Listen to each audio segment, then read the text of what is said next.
اعوذ باللہ من الشیطان اللعین الرجیم بسم اللہ الرحمن الرحیم الحمد للہ رب العالمین الصلاة والسلام علی اشرف الانبیاء والمرسلین وعلی آلہ الطیبین الطاہرین المعصومین الذین اذهب اللہ عنہم الرجس وطہرہم تطہیرا اللہم صل علی محمد وآل محمد اللہم اخرجنا من الظلمات الوہم واکرمنا بنور الفہم اللہم افتح علینا ابواب رحمتک وانشر علینا خزائن علومک برحمتک یا ارحم الراحمین. عن ابی عبداللہ علیہ السلام قال انا للہ عز وجل وجوہا خلقهم من خلقہ وارضہ لقضاء حوائج اخوانہم یرون الحمد مجدا واللہ سبحانہ یحب مکارم الاخلاق وقال فيما خاطب الله نبيه صلى الله عليه وآله وسلم إنك لعلى خلق عظيم قال السخاء وحسن الخلق. عزیزان محترم، کتاب شریف وسائل الشیعہ ابواب جہاد بالنفس سے چھٹا باب، اور آج اس چھٹے باب کی آخری حدیث کے ساتھ ہم آپ کی خدمت میں حاضر ہوئے ہیں. بیان ہوا اخلاقی موضوعات پر کتاب وسائل الشیعہ ابواب جہاد بالنفس نہایت اہم کتاب ہے.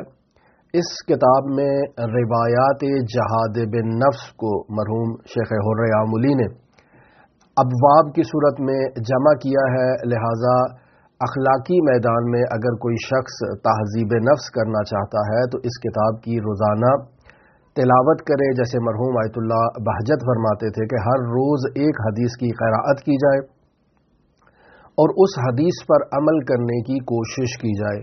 1 سال کے بعد انسان اپنے وجود میں نمایاں تبدیلیوں کو مشاہدہ کرے گا.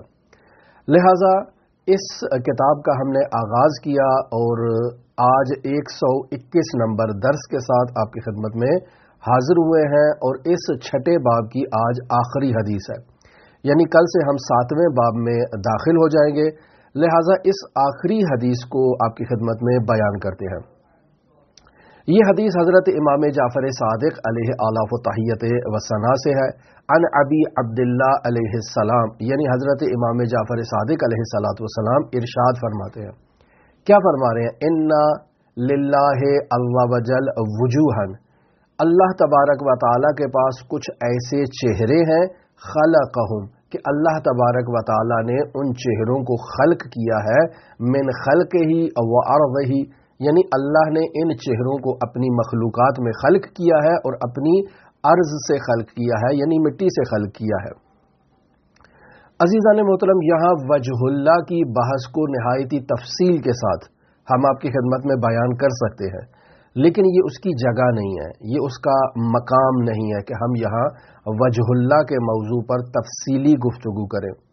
اگر آپ وجہ اللہ کے بارے میں ہماری تفصیلی گفتگو دیکھنا چاہتے ہیں تو رسالہ لب اللباب، جو ہم نے اس کے تفصیلی دروس دیے ہیں، 101 درس ہیں، ایک نہایتی بہترین عرفانی کتاب ہے. مرحوم مفسر قرآن علامہ محمد حسین طباطبائی کے عرفانی دروس، جنہیں آیت اللہ سید محمد حسین حسینی طاہرانی نے تحریر کیا، اور کتاب رسالہ لب اللباب کے عنوان سے اسے فارسی زبان میں پبلش کیا گیا، اور اردو زبان میں یہ کتاب سیر و سلوک کے عنوان سے جامعہ تعلیمات اسلامی نے پبلش کی.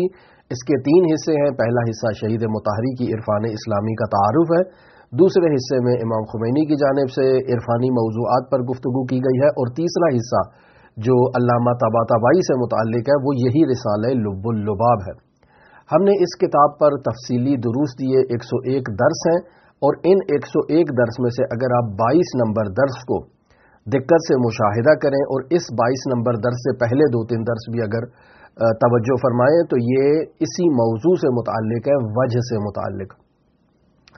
یہاں اجمالاً آپ کی خدمت میں بیان کرتا چلوں کہ کسی بھی موجود کو اگر اپنے وجود کا اظہار کرنا ہو کسی دوسری شے کے سامنے، تو جس چیز کے ذریعے سے اپنا اظہار کیا جاتا ہے، اپنی نمائش کی جاتی ہے، اس چیز کو وجہ کہا جاتا ہے. جیسے انسان ہے تو انسان نے اگر دوسرے انسان سے روبرو ہونا ہے، ملاقات کرنا ہے، تو جس چیز سے ایک دوسرے سے روبرو ہوا جاتا ہے وہ وجہ ہے. مثلا میرے ہاتھ ہے، میں اپنے ہاتھ سے کسی دوسرے سے ملاقات نہیں کروں گا یا پہچان نہیں کروں گا.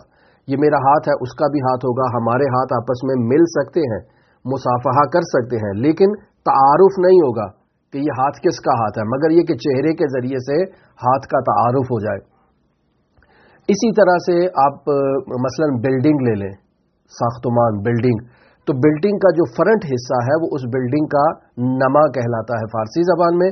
اسے وجہ کہتے ہیں کہ یہ درواقع بلڈنگ کا ظاہر ہے، فرنٹ ہے، جس کے ذریعے سے آپ اس بلڈنگ کو دوسری بلڈنگ سے متمایز قرار دیتے ہیں، پہچانتے ہیں. اسی طرح سے آپ گاڑی لے لیں تو گاڑی کا جو فرنٹ حصہ ہے وہ اس کا وجہ قرار پائے گا. یہ ہر وہ شے جو کسی ذات میں نمایاں اور ممتاز ہو اور اس ذات کی شناخت کا باعث بنے، اسے وجہ کہا جا سکتا ہے. لیکن اللہ تبارک و تعالیٰ کے لیے جب عربی زبان میں وجہ اللہ کا کلمہ استعمال ہوتا ہے تو یہاں وجہ الشیء یعنی ذات الشیء، اللہ تبارک و تعالیٰ کی ذات. لیکن اللہ تبارک و تعالیٰ کے لیے جب وجہ اللہ کا کلمہ استعمال ہو تو وہاں مراد اللہ کا جسم نہیں ہوتا. جیسے ایک انسان کا جسم ہے اور اس جسم کے فرنٹ پر سب سے اوپر جو ہے وہ انسان کا چہرہ ہے، جس چہرے سے انسان کی شناخت ہوتی ہے اور دوسرے انسانوں سے اس کو متمایز اور جدا قرار دیا جا سکتا ہے. مثلا ہم انسانوں کی آبادی میں موجود ہیں، یہ زید ہے، یہ بکر ہے، یہ خالد ہے، یہ فلاں شخص ہے، یہ فلاں شخص ہے. ان کا جو آپس میں ایک دوسرے سے تعارف ہو رہا ہے یہ چہروں سے ہو رہا ہے.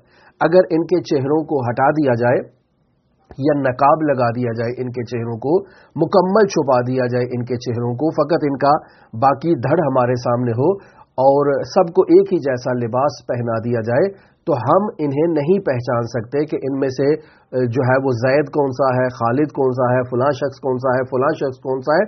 ہم ان افراد کو نہیں پہچان پائیں گے، کیوں؟ چونکہ ان کا چہرہ ہمارے سامنے موجود نہیں ہے. ہاں بس اوقات انسان بعض دوسری علامات سے پہچاننے کی کوشش کرتا ہے کہ مثلا اس کا قد فلاں شخص کے قد سے چھوٹا ہے تو یہ قد کے اعتبار سے فلاں شخص ہو سکتا ہے. یہ احتمالات ہیں، لیکن جو درست شناخت کی جاتی ہے وہ چہرے کے ذریعے سے شناخت اور پہچان کی جاتی ہے.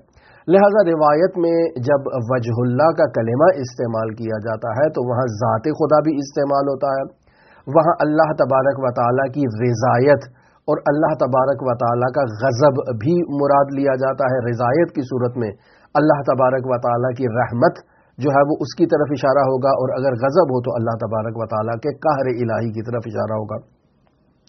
لہٰذا اللہ تبارک و تعالیٰ کی ایسی صفات، جن صفات سے اللہ تبارک و تعالیٰ اپنی مخلوقات کے سامنے قرار پائے، ان صفات کو بھی وجہ اللہ کہا جاتا ہے. جیسے اللہ کی رحمت ہے، اللہ کی خلقت ہے، اللہ کا رزق ہے، اللہ کی ہدایت ہے، یہ وہ سب چیزیں ہیں کہ جن سے اللہ اپنی مخلوقات کے سامنے قرار پاتا ہے. لیکن یہاں روایت میں جو کلمہ استعمال ہوا ہے، ارشاد ہوتا ہے کہ انا للہ عز وجل وجوہن، اللہ تبارک و تعالیٰ کے کچھ ایسے چہرے ہیں خلقہم، کہ اللہ نے ان چہروں کو خلق کیا ہے، من خلقہ، یعنی یہ چہرے اللہ کی مخلوقات میں سے ہیں، اللہ نے انہیں اپنی خلق میں خلق کیا ہے، وَأَرْضِهِ، اور مٹی سے خلق کیا ہے.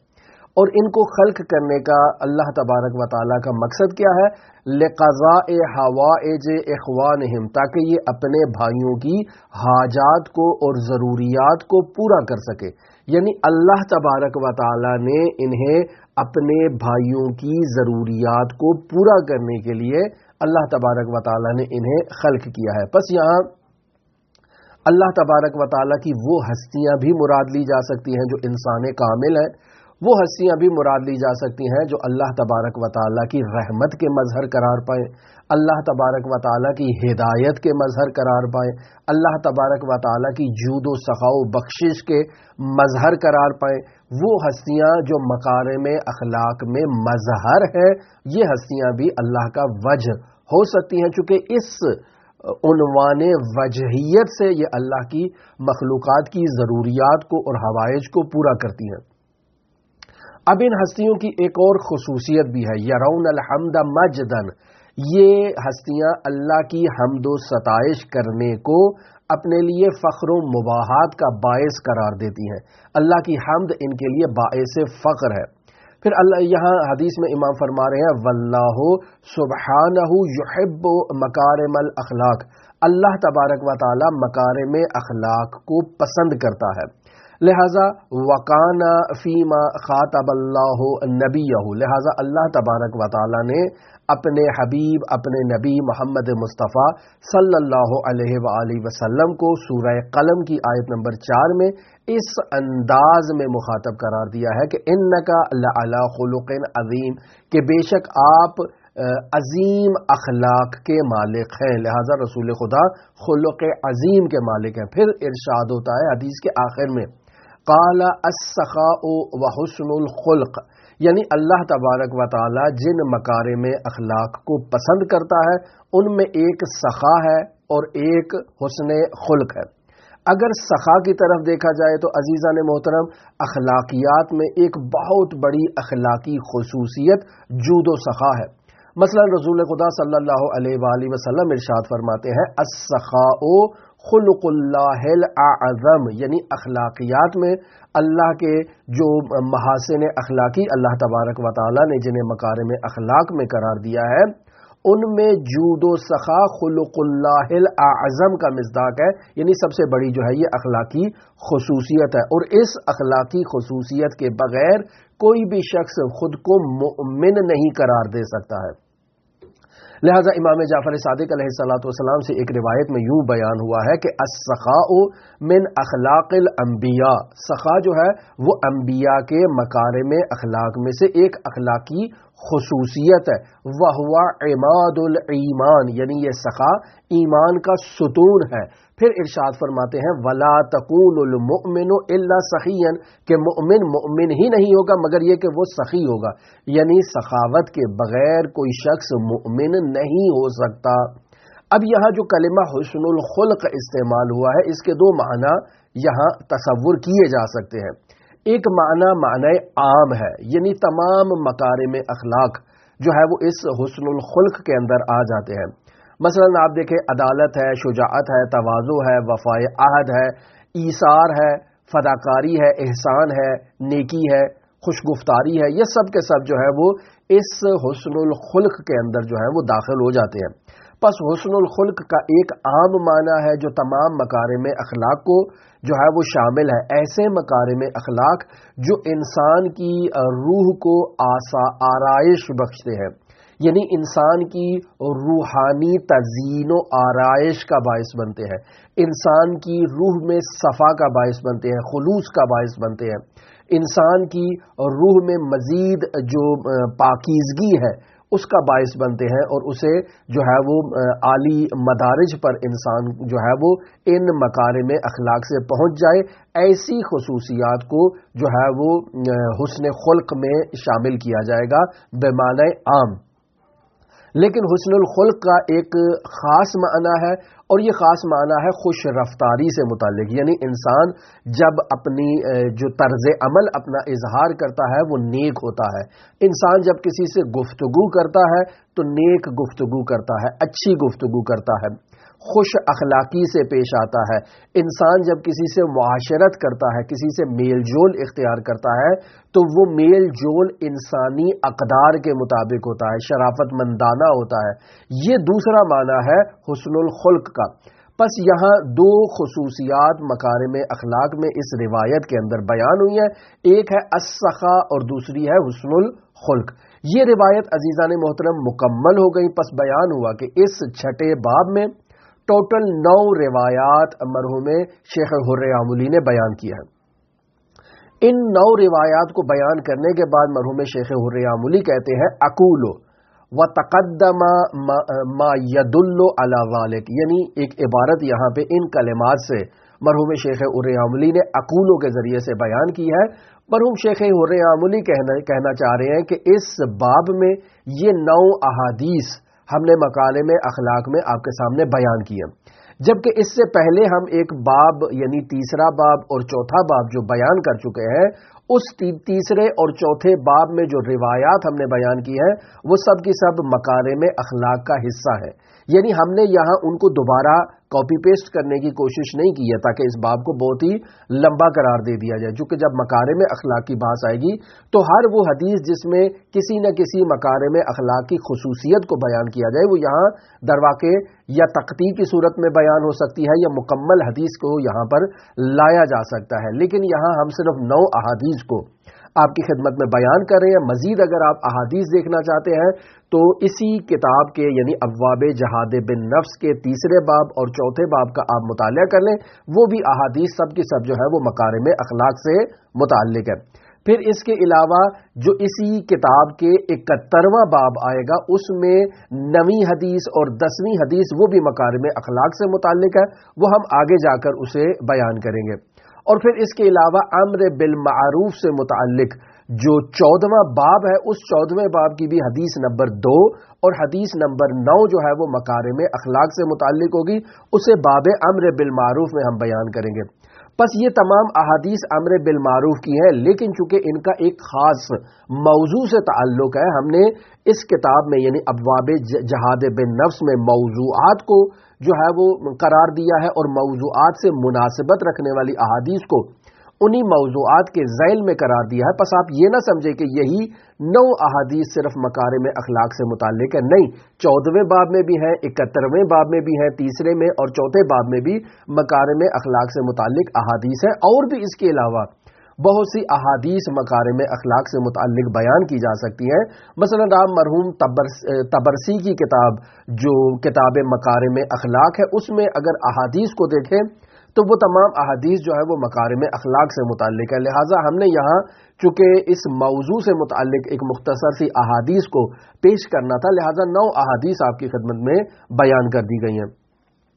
بس یہ 6 باب مکارم اخلاق کا الحمدللہ آج ہم نے کمپلیٹ کر دیا، اور کل سے آپ کی خدمت میں 7ویں باب کا آغاز کریں گے۔ ہماری دعا ہے کہ خداوند متعال ہمیں ان اخلاقی خصوصیات کو سمجھنے اور ان پر عمل کرنے کی توفیق عطا فرمائے۔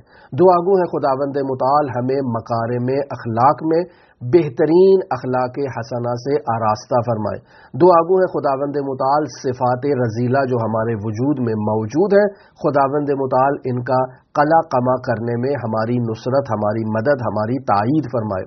دعا گو ہے خداوند متعال منجی عالم بشریت حضرت صاحب العصر صاحب الامر صاحب الزمان مہدی موعود کے ظہور میں تعجیل فرمائے اور ہمیں حضرت کے اصحاب و اعوان و انصار کی فہرست میں شمار فرمائے۔ اللہم صلی علی محمد و آل محمد وعجل فرج قوائم آل محمد۔